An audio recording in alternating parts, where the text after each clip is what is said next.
Bonjour, bonsoir. Bienvenue pour ce nouveau rendez-vous ciné, le numéro 6. Voilà, le temps passe si vite quand on s'amuse. Et surtout les semaines passent si vite.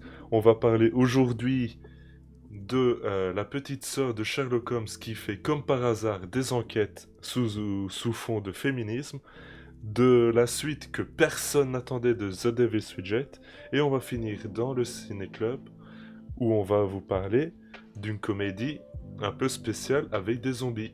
Mais avant toute chose, je suis Divan et je suis comme toujours avec Blue Torch. Comment vas-tu? Salut Divan, ça va? Toujours la forme pour ces rendez-vous ciné. Toujours la banane, toujours debout. Exactement. Ça fait même pas une minute et on commence déjà à faire des blagues nulles. Ça promet. Donc, bon, on va essayer de ne pas perdre plus de temps que ça. On va commencer avec Enola Holmes. Et je te laisse la main. Oh, très gentil de ta part. Comme ça, tu pourras commencer sur le film après. Ça Exactement, c'est m'arrange. ce que je pensais. Ça m'arrange beaucoup vu que j'ai même pas une ligne comme critique. Donc, euh, je m'attendais pas à commencer, donc voilà. Enola Holmes. À la base, c'était un film qui était censé être fait, enfin non, censé être distribué, autant pour moi, en salle, et à cause d'une petite pandémie, Netflix a racheté les droits de diffusion et c'est pour ça que c'est sorti sur Netflix.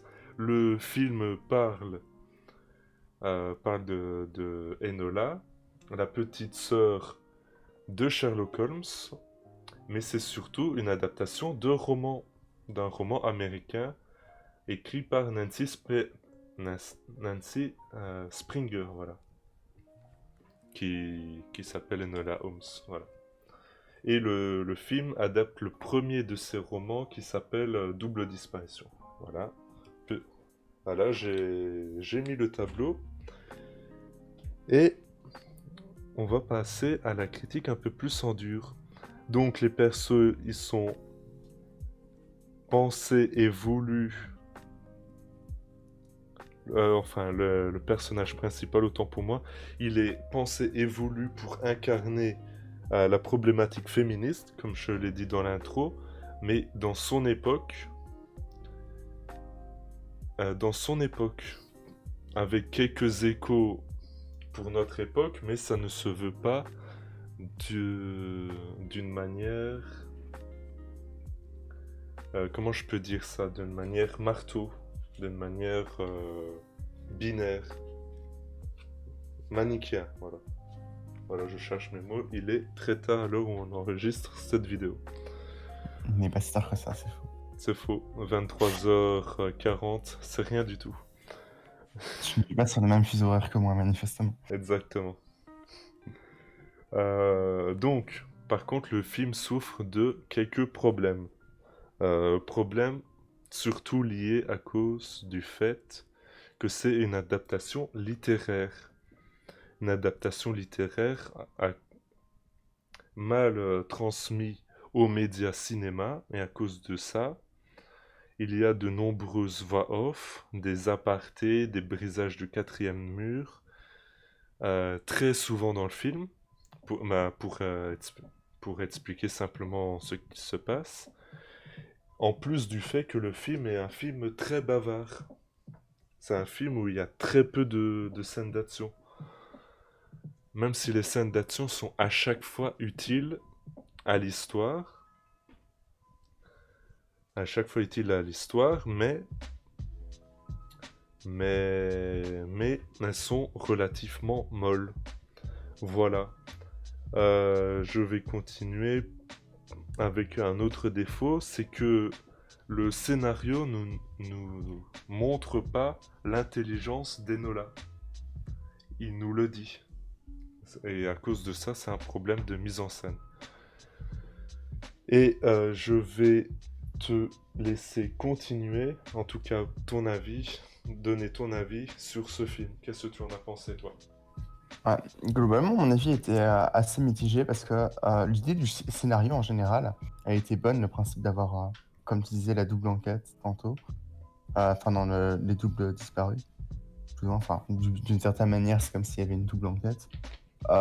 Mais du coup, l'idée est pas mal, le fait de ne pas juste se focus sur une seule enquête, d'avoir un film purement linéaire. T'as un film qui bifurque un peu entre les deux et on s'y retrouve, même si c'est un peu dommage que à un moment, il y a une des deux enquêtes qui est un peu mise sur le côté pour se focaliser sur l'autre. Et après la fin, je ne vais En pas vrai, il spoiler. y a trois enquêtes dans le film. Et il y en a une dominante à partir des deux tiers du film Ouais. sur les autres. En vrai.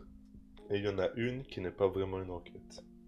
Ouais, parce que celle enfin, la troisième enquête, je suppose que c'est celle où c'est Enola qui est recherchée. Exactement. Voilà. C'est pas vraiment une enquête, c'est plus Mais quand c'est un- elle le personnage principal, c'est un peu compliqué. Oui, c'est ça, quoi. Tu peux pas le qualifier vraiment d'enquête. Parce qu'effectivement, on voit des parties où Sherlock Holmes essaye un peu de la retrouver, et si on peut dire qu'il essaye, parce qu'il s'en va un peu les couilles presque. D'ailleurs, il ne joue en rien dans le fait de la retrouver ou pas dans le film. Mais, euh, mais du coup, l'idée d'avoir les deux enquêtes, en général, était plutôt bien, mais sinon, le reste du scénario, j'ai trouvé avec assez, enfin, avec pas mal d'incohérences. Genre, le fait que le chapeau melon, à un moment donné, se retrouve dans l'endroit où la fille recherchait sa mère, enfin, où Enola Si, c'est recherchait sa mère. expliqué plus tard dans le film. C'est expliqué plus tard, mais pourquoi cet endroit en particulier? C'est expliqué pourquoi il va là, mais genre, pourquoi le marquis, il avait choisi cet endroit-là? Genre, c'était juste un endroit random et ah bah c'est pas de chance, ça allait bien pour le scénario que ce soit le même qu'Enola. C'est un peu facile, quoi. Un peu facile, oui, en effet. Oui, voilà, un peu facile. Ou alors, enfin, le fait que ils arrivent à s'enfuir de l'internat ou enfin, ça en même temps, s'ils s'enfuyaient pas de l'internat, c'était un peu Fin du problématique film. pour la suite du scénario. Et voilà, fin du film. On retrouvait le film 10 ans plus tard avec le marquis qui vient chercher Enola pour l'épouser. Voilà. En vrai, je me suis demandé pendant un moment si c'était je, pas ça la fin du film. je me suis posé la question aussi. Mais bon, ça aurait été un peu bizarre. Mais ou sinon aussi, c'est plus à la fin, à la scène de fin dans le château, où il y a une des grosses scènes d'action du film, dans le château du marquis. Et moi, j'étais en mode, mais pourquoi le château était vide? Genre, ils savaient pas que Enola et le marquis allaient venir dans le château. Donc, pourquoi ils ont vidé le château en mode, ouais, ils vont venir. Sauf qu'ils en savaient rien. Oui. Ils ont juste chaté, quoi. Là, Ouais. c'est quelques problèmes de cohérence. Mais il y a quelques problèmes de cohérence, je trouve, dans le scénario, mais l'idée du scénario est vraiment pas mal. Sinon, globalement, un des gros points forts du film, pour moi, c'est que c'est totalement mon style de film. Donc je ne pouvais pas vraiment ne pas l'aimer. À moins qu'il soit vraiment à chier, ce qui n'était pas le cas. Il était correct, plutôt bon, mais pas spécialement bon, quoi. Enfin, correct, je dirais.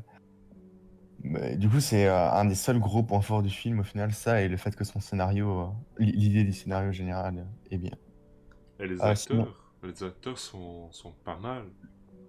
bah, Bah, les acteurs ont rien d'exceptionnel, ils sont pas mauvais, mais je les trouve pas forcément. mais on n'a pas l'habitude de voir des acteurs de cette qualité dans des productions Netflix. Ouais, mais comme tu dis, si c'est une production Netflix qui a été rachetée au moment où le film était fini, En effet. voilà, ça n'a rien à voir avec être une production Netflix ou non. Sinon, un truc que j'avais pas aimé dans le film, c'est le fait que Enola s'adresse aux spectateurs tout le temps. Oui, c'est ce que je disais. Ouais. C'est, Alors, autant dans des scènes euh, où il se passe pas grand-chose, à voir ça, ça passe, mais dans des scènes où il se passe quelque chose et Enola se coupe limite à un moment donné la scène pour nous parler, et toi t'es en mode, mais continue la scène en fait, tu me donneras tes explications plus tard. C'est bon, je les aurais pas oubliés d'ici là. Enfin, c'est un peu dommage, je trouve. Ça aurait pu être mieux fait à cette partie-là. Mais sinon, le film, j'ai quand même assez bien aimé. malgré quelques défauts gênants. Et voilà, pour moi, c'est plus ou moins tout sur ce film. Bah pour moi aussi, donc on va conclure. Ouais, Je te laisse conclure. non? Très bien. C'est tout le temps toi qui conclut, donc non. Allez. De toute façon, si mon ex a bien dit un truc, c'est que je suis rapide dans mes conclusions. Donc, Enola est un petit film fait pour se divertir. Et ça ne se veut pas plus grand que ça. Je trouve que c'est, ma foi, une de grosses qualités. Et c'est pour ça que je le recommande. C'est un petit film de divertissement très intéressant. Et toi?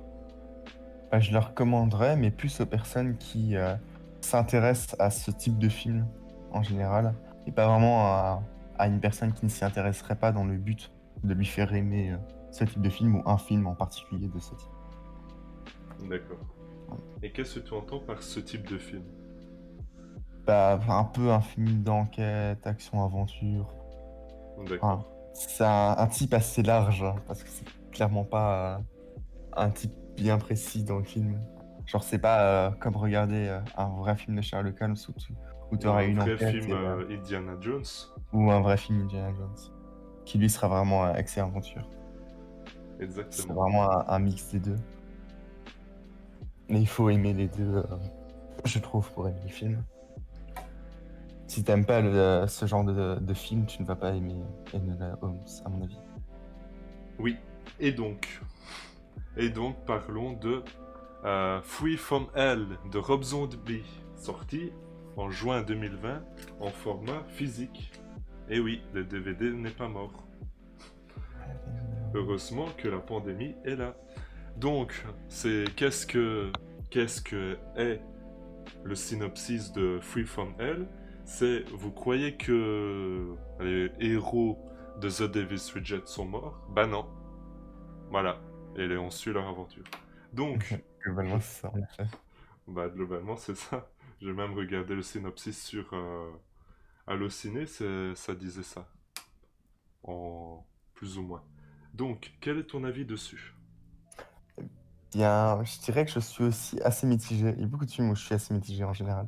Euh, Mais Parce que le film, en soi, est pas mauvais, mais il va beaucoup souffrir de la comparaison avec son prédécesseur, donc oui, The Devil's Reject, parce que tout simplement, The Devil's Reject était déjà très bien, il se finissait, et Tree from Hell est juste un Devil's Reject 2 où on te casse la fin du Devil's Reject, on te donne une fin qui est à mon goût moins bonne dans Tree from Hell que dans The Devil's Reject. Et sinon, bah, le film a rien de spécial par rapport à The Devil's Reject, quoi. je suis tout à Si, fait d'accord avec toi. voilà. Le film n'est pas mauvais en soi. S'il n'y avait pas eu The Devil's Reject, le film aurait même pu être bon. Mais le fait que c'est une suite de The Devil's Reject, bah, t'as juste l'impression de revoir The Devil's Reject Moins avec bien. d'autres scènes et en un peu moins bien, ouais, très clairement. Et Et c'est...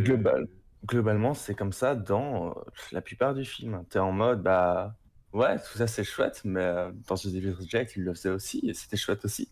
Sauf que c'était la première fois qu'il le faisait dans The Devil's Reject. Et En ça fait, marchait mieux. ouais, voilà. En fait, il n'ajoute rien au film de base. Donc, c'est pas ouf, quoi. On te met un 2 sauf que c'est exactement la même chose que le un en différent. Genre, le scénario est différent, mais sinon, tout le reste, dans le fond, ça reste la même chose. Mais le pire, tu sais, bon, on va faire nos critiques en même temps, parce que on a absolument le même avis, on peut rebondir l'un sur l'autre, c'est qu'on ne s'attache plus aux personnages.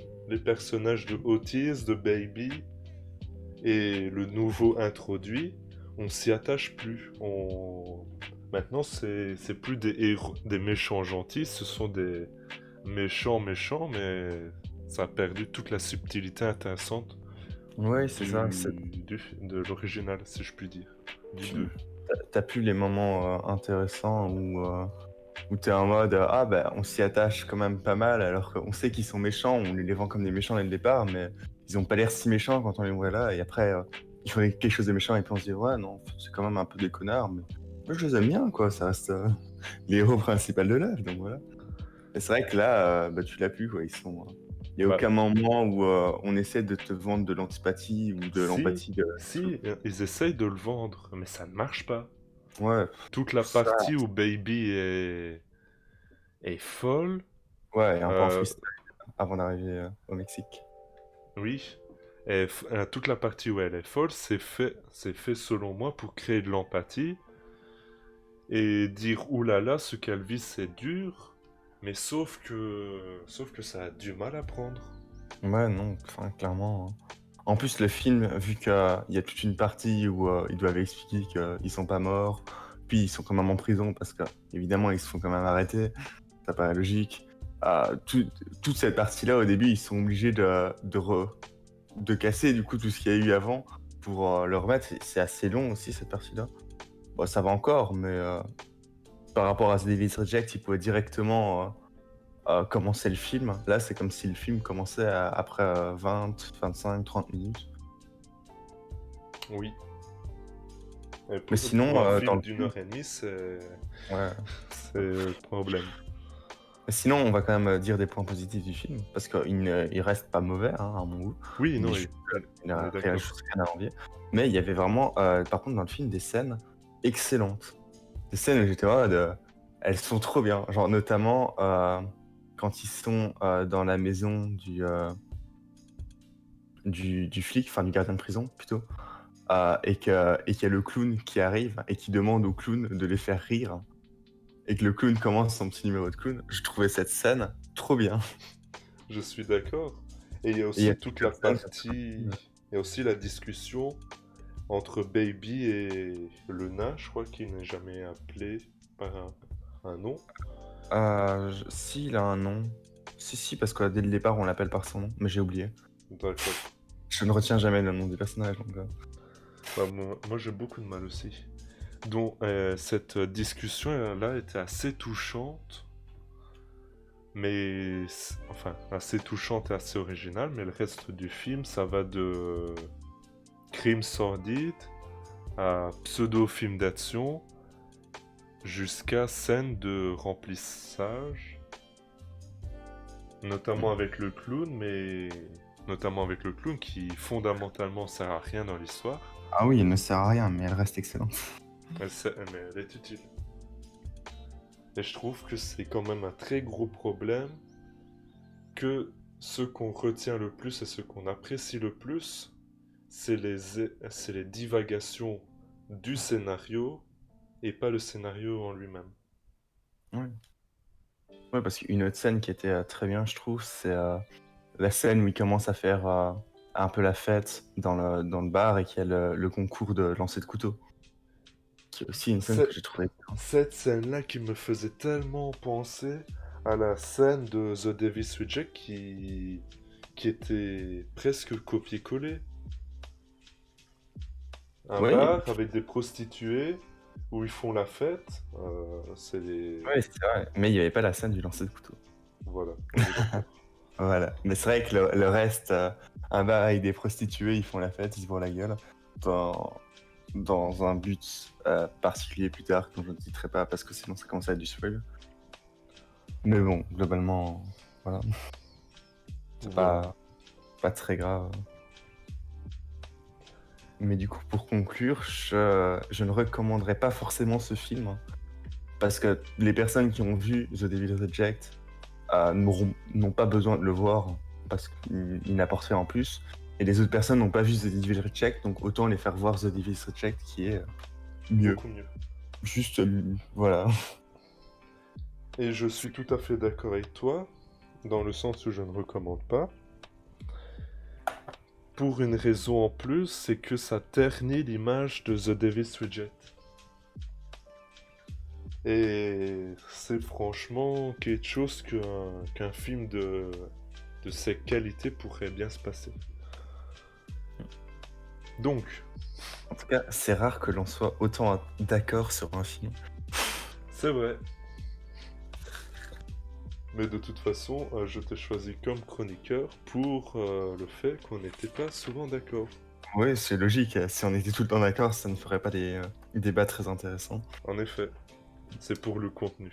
Et donc, en parlant de contenu, cinéma, Zombieland, voilà. Une comédie déjantée avec des zombies. Je peux pas mieux résumer de ça. Oui, globalement, J'imagine, ça va faire raisonner. C'est- j'imagine que je commence. Oui, effectivement, vu que c'est un film que c'est moi qui ai Choisi. conseillé ce sujet. Ouais, choisi, c'est ça, le terme exact. Donc, un film avec une comédie avec des zombies. Bon, les zombies, ils sont, ma foi, très intéressants. Le film joue un peu avec son concept de personnage un peu loser et un peu concon quand même. Lors d'une apocalypse zombie, donc on est très loin des clichés de Rambo Schwarzenegger qui détruit des zombies par paquet de vin à la sulfateuse. Là, on est plutôt dans des Le petit blagues. asthmatique qui fait tomber ses clés en essayant d'ouvrir la porte de la voiture. Exactement.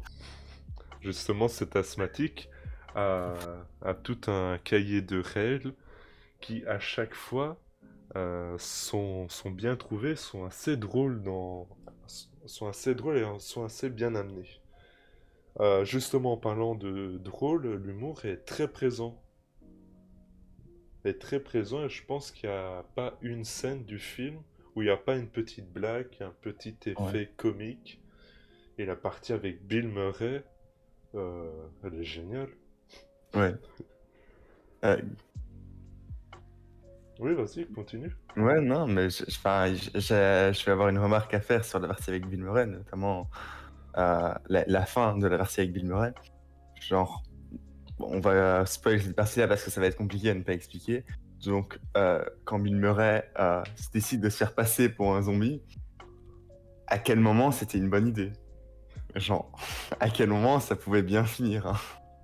Peut-être, Déjà, déjà, juste avant, ça avait mal fini, il s'était pris un coup de pied de biche dans la gueule. Bon, ça devrait lui servir de leçon. mais quand il meurt, bon, il meurt évidemment, et les personnages lui demandent qu'est-ce que vous regrettez? Et il répond Garfield. Ouais, ça c'était vachement drôle.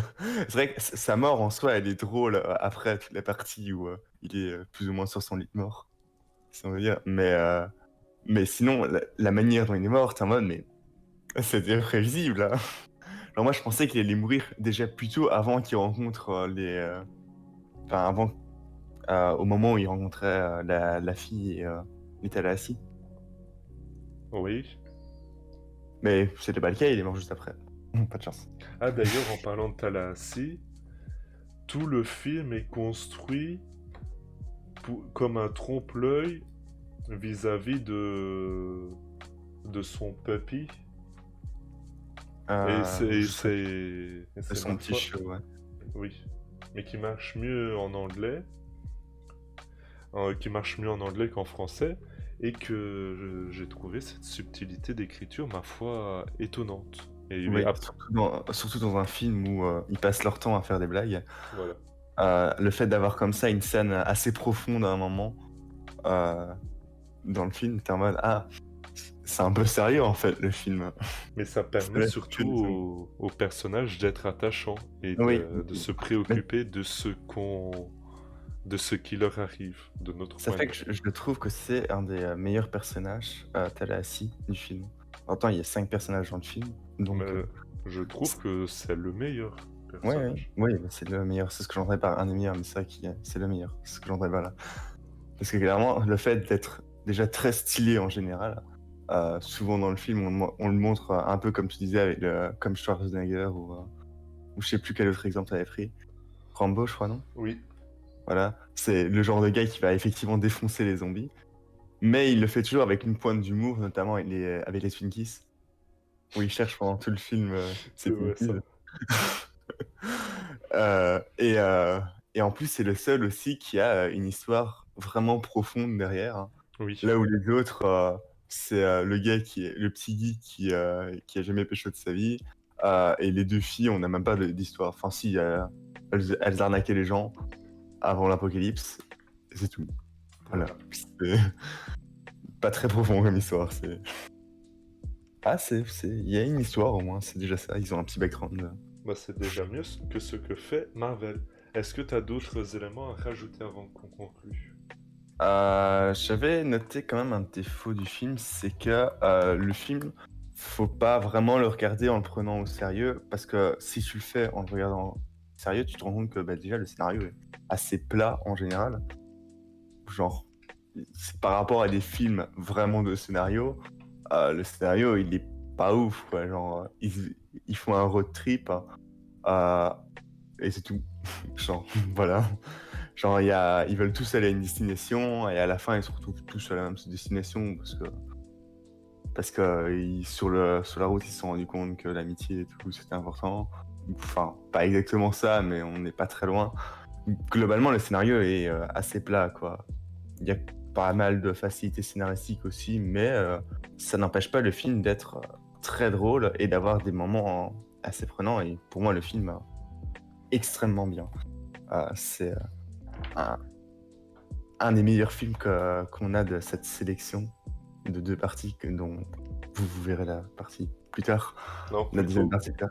Plus tôt? Non. Ah, my bad. Donc vous avez déjà vu la deuxième partie qui va peut-être spoil cette partie, donc de toute façon je vais reparler de Zombieland.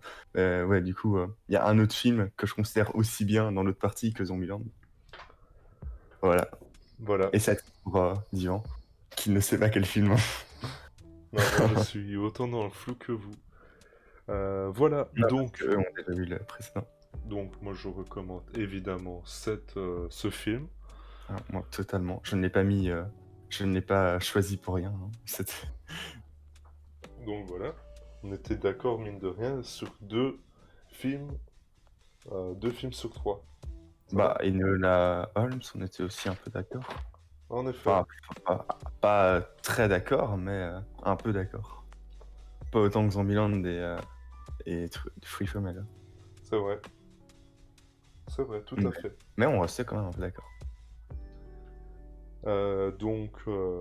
Donc voilà, c'est la fin de la vidéo. N'hésitez pas à vous abonner, à regarder les autres rendez-vous ciné, vu qu'on en a fait pas mal. Beaucoup trop. Beaucoup, beaucoup trop. Mm. Surtout où on parlait de 8 films. Bon, là, cette fois-là, on a abusé. Ouais, non, 9 films, j'ai compté tantôt. 9 films? Oh, Oui. incroyable. Celle-là a été vachement longue, hein. Beaucoup trop longue. Et voilà. Donc à la semaine prochaine, mardi, 16h15, comme d'habitude. Salut. À plus.